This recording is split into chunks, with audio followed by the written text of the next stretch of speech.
രാഷ്ട്രീയ ജീവിതത്തിലെ പുതിയ അധ്യായത്തിനാണ് നെഹ്റു കുടുംബാംഗമായ പ്രിയങ്ക ഗാന്ധി തുടക്കമിട്ടിരിക്കുന്നത്. പ്രിയങ്ക ഗാന്ധി വയനാട് എംപിയായി പാർലമെന്റിൽ ഇന്ന് സത്യപ്രതിജ്ഞ ചെയ്തു. ഭരണഘടന ഉയർത്തിപ്പിടിച്ചായിരുന്നു സത്യപ്രതിജ്ഞ. വയനാട്ടിൽ നിന്നുള്ള UDF പ്രതിനിധി സംഘം ചടങ്ങിന് സാക്ഷിയായി. പ്രിയങ്ക ഗാന്ധിയുടെ പാർലമെന്ററി ജീവിതത്തിന് തുടക്കം.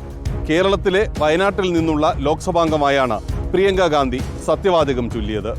ലോക്സഭയിലെ ആദ്യ ദിവസം കേരളത്തിൻ്റെ പ്രതിനിധിയാണ് എന്ന് സൂചിപ്പിക്കുന്ന വിധത്തിൽ ഉള്ള വേഷവിധാനങ്ങളോടെയാണ് പ്രിയങ്ക ഗാന്ധി സത്യവാചകം ചൊല്ലാൻ എത്തിയത്. മറ്റൊരു നെഹ്റു കുടുംബാംഗത്തിൻ്റെ പാർലമെന്ററി രാഷ്ട്രീയ പ്രവേശനം ഇങ്ങനെ ഒരു അടിവരയിൽ ഒതുക്കാനാകില്ല പ്രിയങ്ക ഗാന്ധിയുടെ ലോക്സഭാംഗത്വത്തെ. പ്രിയങ്ക ഗാന്ധി ഇപ്പോൾ കോൺഗ്രസിനെ സംബന്ധിച്ച് നാളെയുടെ പ്രതീക്ഷയാണ്. പ്രൗഢകാലത്ത് പണ്ട് ഇന്ദിരയെന്നാൽ ഇന്ത്യ എന്ന് പറയാനായിരുന്നു കോൺഗ്രസ് ശ്രമിച്ചത്.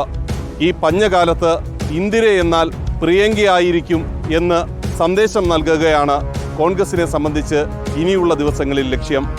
വയനാട്ടിലെ മുസ്ലിം ലീഗിൻ്റെ MP ഇങ്ങനെയാണ് BJPയുടെ സമൂഹ മാധ്യമ തലവൻ പ്രിയങ്ക ഗാന്ധിയുടെ ലോക്സഭാ അംഗത്വത്തെ വിശേഷിപ്പിച്ചത്.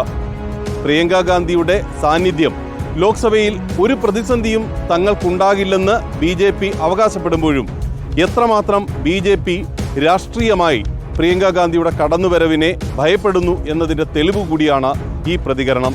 പ്രിയങ്ക ഗാന്ധി കൂടി പ്രതിപക്ഷ നിരയിലേക്ക് എത്തുമ്പോൾ BJPയെ സംബന്ധിച്ച് പക്ഷേ രാഹുൽ ഗാന്ധിയെ നേരിട്ടതുപോലെ ആയാസകരമാകില്ല പ്രിയങ്കയുടെ രാഷ്ട്രീയ സാന്നിധ്യത്തെ എതിർക്കാനായിട്ടുള്ള നീക്കങ്ങൾ. ഈ ഒരു സാഹചര്യത്തിൽ കോൺഗ്രസിന് വലിയ ശക്തിയാണ് പ്രിയങ്കയുടെ ലോക്സഭാ സാന്നിധ്യം നൽകുന്നത്.